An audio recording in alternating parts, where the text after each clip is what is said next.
As part of our celebration of WWMT's 75th birthday, Chief Meteorologist Keith Thompson asking where are they now about some of the people you may remember watching on our station over the years. This morning, Keith catches up with a former WWMT sports director who credits his current success in business to what he learned from legendary coaches he interviewed while in West Michigan.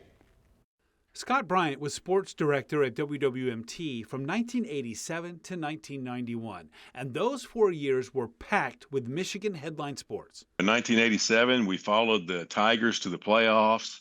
1988, we went to Michigan State, and they went to the Rose Bowl. Michigan, of course, was good at football and basketball. The basketball team was great.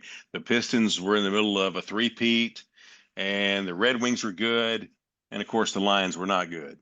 Scott remembers that covering the Tigers was especially fun then because the team was only a few years removed from being owned by John Fetzer, who also owned WWMT. And forever and ever, we had carte blanche because they were like, oh, man, that's Mr. Fetzer's station.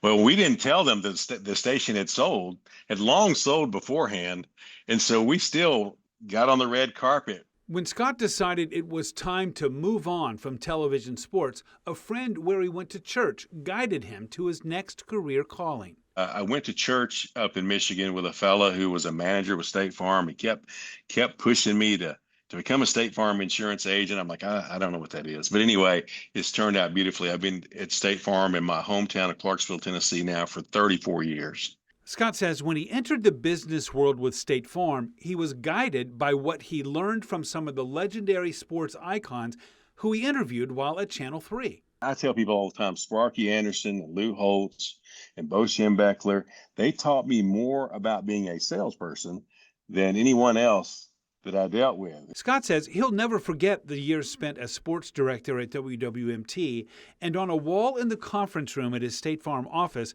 he has a reminder of the anchor team from the late 1980s that he saved from the trash. This sign came out of the Grand Rapids Airport.